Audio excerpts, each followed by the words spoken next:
तो ऑब्जेक्शन होता क्या है, जिस दिन हम जो भी कस्टमर के साथ हम बातचीत करते हैं, बातचीत करने का टाइम में सामने वाला जो कोई भी हमसे समझने के लिए आए होंगे, चाहे वो बीबीपी का प्रोडक्ट हो चाहे एलएफपी का हो, यही दो ही प्रोडक्ट को लेके अभी हम ज्यादातर मार्केट में कर रहे हैं। तो पहले इसमें से जानना जरूरी है कि जो सवाल आ रहा है वो सवाल क्यों आ रहा है। पहला चीज कि उनको नहीं मालूम, जिसके वजह से वो हमसे पूछ रहे हैं। तो इसी तरह से अगर हम उसको उनका रिप्लाई सही से नहीं दे पाए तो क्या होगा, वो बोलेंगे कि सर इनको तो नहीं मालूम, तो हम कैसे करेंगे। तो उसी का क्लैरिटी ज्यादा से ज्यादा कैसे आप लोग के पास रहे, ताकि कोई भी ऑब्जेक्शन आए, पहला ऑब्जेक्शन अगर छोटा सा भी ऑब्जेक्शन क्यों ना हो, कभी कभी घबरा जाते हैं हमारे आईबीसी, तो वो घबराहट आपके पास नहीं आना चाहिए। और क्लैरिटी के साथ विथ कॉन्फिडेंट आप उनको उसका रिप्लाई दो, तो क्या होगा, वो क्लियरली ये प्रोग्राम के अंदर उनको मिलता क्या है वो क्लियर हो पाएंगे। सेकेंड चीज, ये प्रोग्राम के अंदर पहला चीज है सीखेंगे, सीखने के साथ साथ कमाई कैसे होगा, ये दो ही चीज का क्लैरिटी हमको ज्यादातर देना पड़ता है। और मैक्सिमम टू मैक्सिमम क्लैरिटी उनको मिल जाता है कहाँ, हम लोग का डेली जो नेशनल वेबिनार होता है वेबिनार के अंदर। और उसके बाद भी Q&A सेशंस रहता है, वन टू वन कंसल्टिंग रहता है, आईबीसी मैनेजर के साथ कॉन्फ्रेंस कॉल रहता है, सारे के सारे प्रोसीडियर है।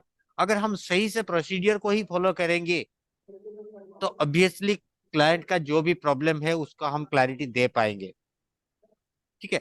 तो जैसे कि कल एक कैंपेन जुड़े हुए हैं, विशाखा मैम है, रीना मैम है, जो कि आप लोग जानते ही हो, उनके साथ साथ जो रोज आप लोग का हैंड होल्डिंग सपोर्ट देते हैं और रोज जो सुबह का सेशन लेते हैं, हमारे प्यारे regional training head Abdul sir, वो भी हमारे ये सेशन में हैं हमको मदद करने के लिए।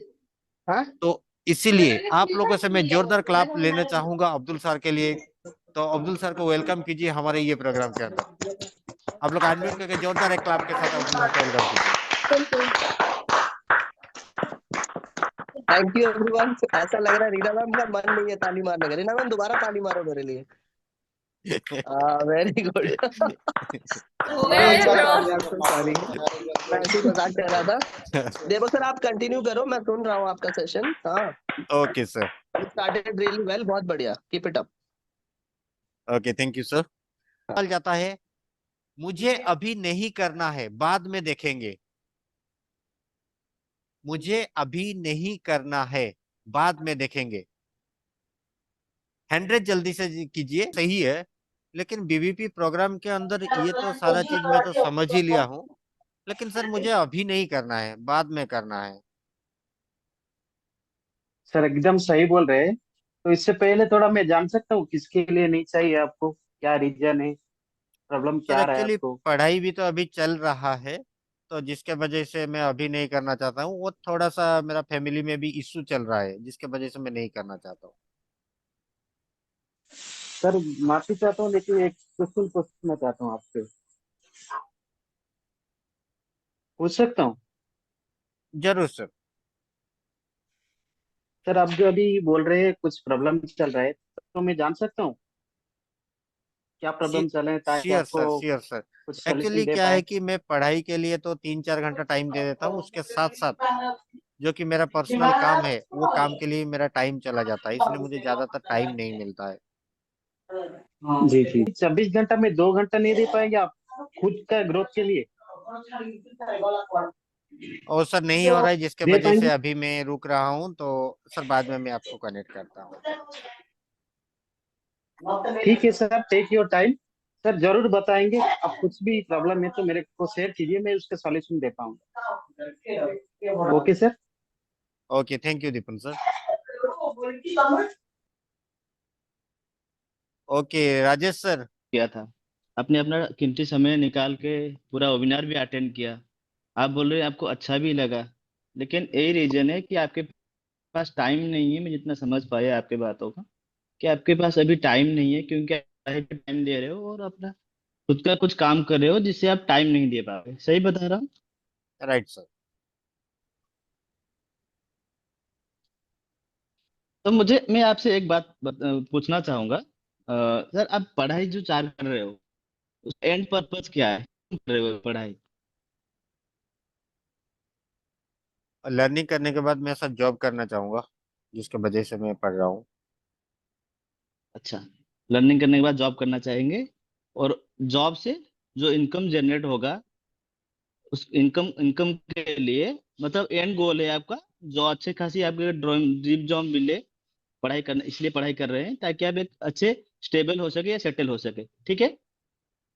जी सर। तो सर, मैं यही बताना चाहूंगा लोकनाथ सर, आपको आउटकम पता है कि मैं अगर 4 घंटा पर डे लगाता हूँ अच्छी तरीके से, जो भी इसका जो कोर्स का जो करिकुलम रहेगा, 1 साल का जो भी आपका करिकुलम रहेगा, अगर मैं अच्छी तरीके से पढ़ लेता हूँ यहाँ से, तो मेरा जो ड्रीम जॉब है, तो मैं अच्छी खासा जॉब पा लूंगा और अच्छी खासा लाइफ भी बना सकता हूँ। आपको आउटकम पता है, ठीक है? अगर आपको यहाँ पे आउटकम पता चल जाएगा कि बड़ा बिजनेस में बिलियनर्स ब्लूप्रिंट प्रोग्राम को लेके आपके लाइफ में क्या इम्पैक्ट आएगा, जो आगे आने वाले 1 साल 2 साल में आप देख रहे हो इस जॉब को लेके, जिसलिए आप 4 घंटा देने के लिए तैयार हो, ठीक है? वो भी अनसर्टेनिटी है, आपको पता होगा कि नहीं, मैं आपको बता देता हूँ थोड़ा डाटा। जहाँ पे 1 करोड़ लोग 1 करोड़ लोग 1 करोड़ लोग प्रिपेयर करते हैं गवर्नमेंट जॉब के लिए, उसमें से सिर्फ 1% से कुछ चुनिंदा लोग ही सिलेक्ट हो पाते हैं। मतलब मान लीजिए 1 लाख लोग, 99 लाख लोग क्या करते हैं? जॉब करते हैं। उनमें से 12 से 13 हजार लोग सिर्फ 5 लाख पर एनम का, आप सर्च कर लीजिएगा, 5 लाख पर एनम का डाटा पे रहते हैं, मतलब 40 से 45 हजार, 35 से 40 हजार पर मंथ का उनका सैलरी रहता है। और बाकी सारे लोग कहाँ पे 15 हजार, 20 हजार, 25 हजार कमा रहे हैं। इस तरीके से अनएम्प्लॉयमेंट भी बढ़ रहा है, आप सर्च कर लीजिएगा। लेकिन आपको एंड पर्पज पता है कि मुझे जॉब करना है, तो मुझे पढ़ाई करना है। अगर आपको यहाँ पे क्लैरिटी मिल जाएगा, सर आपने बताया, मुझे समझ में आएगा, नहीं कहीं पे आपको क्लैरिटी की कमी है। अगर आपको पता होता, कि समझ में आता कि बिजनेस ब्लूप्रिंट प्रोग्राम में क्या लाइफ में आपको इम्पैक्ट डालेगा, तो बिल्कुल सर आप इसके लिए 2 घंटा समय निकालते ही निकालते। ठीक है, ठीक बता पा रहा हूँ सर? जी जी। जी। तो क्या आप पूछना चाहते हैं? आपको पहले पता चला कि आप यहाँ से इनकम कैसे जनरेट करेंगे, आपको क्या सीखने को मिलेगा, ये सर, अगर इसके बारे में कुछ जानना चाहते हैं तो मुझे बताइए, मैं आपको पूरी क्लैरिटी दूंगा। पहले क्लैरिटी ले लीजिए। करना ना करना ये आपके ऊपर है, आप अपने लाइफ को किस तरीके से जीना चाहते हो, किस तरीके से लेना चाहते हो, वो आप। बना लीजिए, ठीक है ना। तो बहुत बढ़िया ओके कैलकुलेशन सर। दिए थे, बहुत जी अच्छा सर, था। ख्याल रखूंगा। इसके साथ भी और एक चीज, अब जो आगे आगे क्या वो करेगा, वो आप बोल रहे थे, थोड़ा सा पीछे जाके देखिए। पीछे मतलब उनका इंक्वायरी का पर्पज, जो कि आप नीड एनालिसिस का टाइम में किए थे ना, जी कोई ना कोई पर्पज, जैसे कि इनकम करने के लिए हो, चाहे दूसरा क्या है, लर्निंग करने के लिए हो, उनका पर्पज क्या था, आप बार करो वहां पर, रिजल्ट निकलेगा यहाँ पर, जी है ना।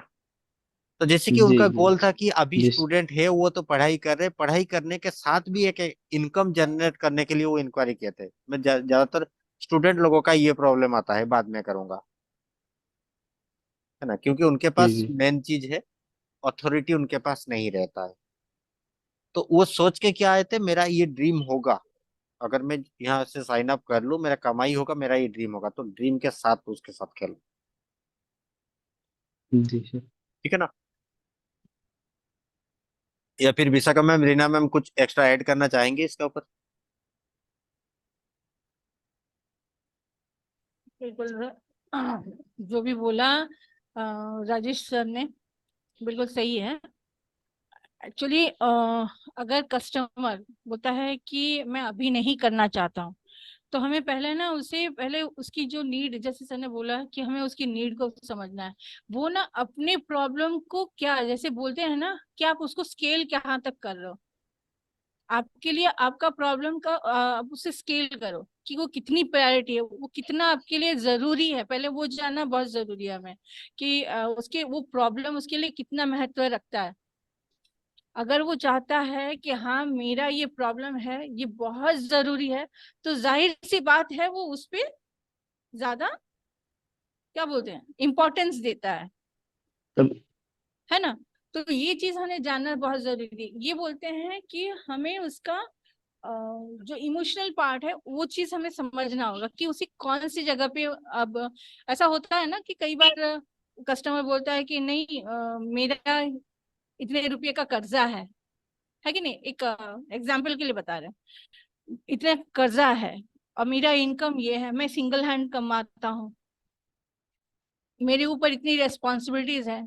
तो कहीं ना कहीं आपको समझ में आ जाता है कि वो बहुत ज्यादा मतलब उसके ऊपर इतनी रेस्पॉन्सिबिलिटीज है, वो चाहते हुए अच्छा, भी। मैं यहाँ पे एक दो पॉइंट ऐड करना चाहूंगा। सॉरी बिल्कुल विशाखा सर। मैम, मैं इंटरप्ट करूँ। Sure sure sir. देखो, एक चीज ना बहुत ध्यान से मुझे ये तो समझ में आया है, मेरा 1 साल हो गया बड़ा बिजनेस में, एक चीज तो समझ में आया है, we are here to solve customers problem.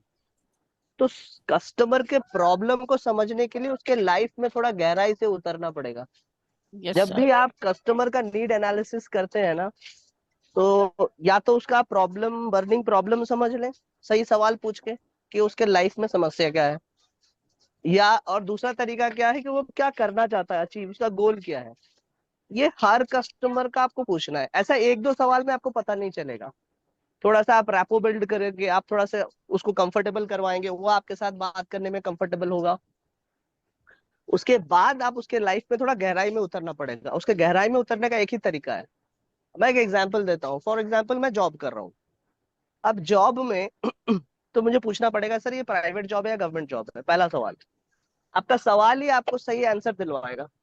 तो your question should be very powerful. दूसरा, मेरा जॉब कैसा चल रहा है। तीसरा, मैं कितना, मतलब कितने साल से जॉब कर रहा हूँ।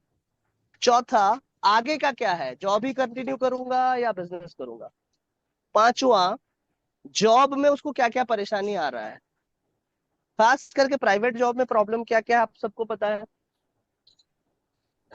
एक मैन पावर 3 मैन पावर का काम कर रहा है। वालेकुम अस्सलाम। एक मैन पावर, एक आदमी 3 आदमी का काम कर रहा है। वर्किंग आवर्स पूछिए कितना से कितना। आपको छुट्टी आसानी से मिल जाता है। ये सब लिखिए, आप लोग नोट कीजिए। आपको आसानी से जब भी लीव लीव आप मांगते हैं अपने ऑफिस से, क्या आपको मिल जाता है आसानी से, पूछिए उससे। आप आपका मतलब आपका बॉस आपको सपोर्ट करता है नहीं करता है। ये सब मैं पेन एरियाज बता रहा हूँ, ध्यान से सुनिएगा। आपका बॉस आपको सपोर्ट करता है कि नहीं करता है। आपको year on year salary increment होता है कि नहीं होता है, तो कितना परसेंट होता है। अभी आपका टोटल इनकम कितना है। आपके ऊपर कितने लोग डिपेंडेंट हैं। ये सब सवाल लिखिएगा, बहुत इंपॉर्टेंट सवाल है। इतना एनालिसिस अगर आप कर लोगे ना, तो उसको समझाओगे, और वो जो बोलता है ना अभी नहीं करूंगा बाद में करूंगा, वो अभी करेगा। वो अभी करेगा, अभी पैसा जुटाएगा, वो भागेगा, वो हाथ पैर मारेगा, वो सोएगा नहीं, चुपचाप बैठेगा नहीं। हमने अभी तक बताया नहीं कि हम कौन सा प्रॉब्लम को सॉल्व करने वाले हैं। कितने लोगों को समझ में आया, एक बार मुझे बताना। कोई भी कंपनी को उठा के देख लो, वो कंपनी इसीलिए सक्सेसफुल है कि वो कस्टमर का प्रॉब्लम को सॉल्व कर रहा है। जब तक आप कस्टमर के प्रॉब्लम को सॉल्व नहीं करोगे, वो आपके प्रोडक्ट का और आपका वैल्यू नहीं समझेगा, वैल्यू नहीं करेगा। आप कस्टमर के कौन सा प्रॉब्लम सॉल्व करने के लिए उसको कॉल कर रहे हो। ठीक है। Amazon का एग्जांपल देता हूँ। Amazon एक कंपनी है, सबको पता है, ऑनलाइन में एक नंबर 1 है, राइट। जेफ बेजोस वाला फाउंडर, राइट। Amazon ने क्या किया कि स्टार्ट किया अपना बिजनेस एक बुक सेलिंग से। किताब सेल करता था ऑनलाइन, जब उसका बिजनेस स्टार्ट हुआ। फिर धीरे धीरे वो इलेक्ट्रॉनिक्स एंड बाकी चीजों पे आया। अभी आज के डेट में ऐसा कोई भी चीज नहीं है जो Amazon में मिलता नहीं है। Amazon का विजन क्या है कि पूरे वर्ल्ड को अपना कस्टमर बनाना चाहते हैं Amazon। और ऐसा कोई भी प्रोडक्ट नहीं जो कस्टमर बोले कि मुझे ये ऑनलाइन खरीदना है। तो Amazon वो चाहता है कि पूरे वर्ल्ड में हर एक हमारा, जितने भी कस्टमर्स मेरे हैं, कोई भी चीज वो मन करते हैं परचेज करने, वो ऑनलाइन उनके लिए Amazon के थ्रू से अवेलेबल हो। तो Amazon ये स्टेटमेंट क्यों जारी किया कि Amazon ने समझा कि कस्टमर के लिए ऑफलाइन मार्केट से सामान खरीदना इतना आसान नहीं है। आसान इन द सेंस, उसको टाइम निकालना पड़ता है, उसको गाड़ी का पेट्रोल डलवाना पड़ता है, उसको क्या बोलते हैं, फिर एक्सचेंज की डर होती है, रिफंड की डर होती है। बहुत सारे दुकानों में लिखा होता है नो एक्सचेंज नो रिफंड, इस तरह का। ठीक है, तो ये जो फ्लेक्सिबिलिटी लाया, तो अमेजोन ने कस्टमर के प्रॉब्लम को सॉल्व किया। तभी लोग अमेजोन प्रेफर करते हैं, क्योंकि पता है कि अमेजोन से मैं झट से कहीं पे भी बैठा हूँ, मोबाइल में देखा, मैं ऑप्शंस चूज कर लिया, ऑर्डर कर दिया। इनकेस दिक्कत हुआ, मैं ऑर्डर को ट्रैक भी कर रहा हूँ। इनकेस दिक्कत हुआ, मैं आके मेरा ऑर्डर मतलब मेरा प्रोडक्ट मेरे तक पहुंच गया, अब मुझे पसंद नहीं आया तो मैं उसको एक्सचेंज या रिफंड के लिए क्लेम कर सकता हूँ। तो इजी एक्सचेंज का जो सिस्टम लेके आया ना ऑनलाइन, और कोई भी प्रोडक्ट ऑनलाइन, तो अमेजोन ने सोचा कि अभी कस्टमर का क्या प्रॉब्लम है और मेरा कंपनी कैसे उसको सॉल्व करेगा। तो जब तक आप कस्टमर का पेन एरिया नहीं समझेंगे तो आप सोल्यूशन नहीं दे पाएंगे। और जो बोलता है ना कि मैं बाद में करूंगा, आप उसको पकड़ के लाओगे। सर आपको याद है ना, आपको छुट्टी लेने में दिक्कत होती है। सर आपको याद है ना, आप 12 घंटा नौकरी करते हैं और आपका सिर्फ 20,000 का सैलरी है। आपको पता है ना सर, आगे चल के आपने बोला है बिजनेस करोगे, उसके लिए सर आपके पास बिजनेस की नॉलेज भी नहीं है और आपके पास पैसे भी नहीं है आपके जेब में, जिससे आप स्टार्ट करोगे बिजनेस। क्या मेरी बात समझ में आ रही है सबको? रिजेक्शन कस्टमर का हैंडल करना है, सबसे बेस्ट तरीका है कि सर आप सही बोल रहे हो। मैं भी कंसल्टेंट होने से पहले मेरे साथ भी ऐसे ही हुआ था, और मेरे साथ यू नो विशाखा मैम है, उनके साथ भी ऐसे ही हुआ था।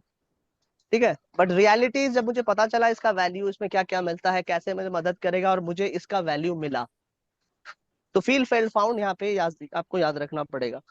तो ये तो आपको याद रखना पड़ेगा कस्टमर के साथ रैपो बिल्डिंग। दूसरा आपको याद रखना पड़ेगा कि आप कस्टमर का पेन एरिया को कितना गहराई से समझते हैं, उसके लाइफ में कितना गहराई से उतरते हैं। मेरे तरफ से इतना ही, बाकी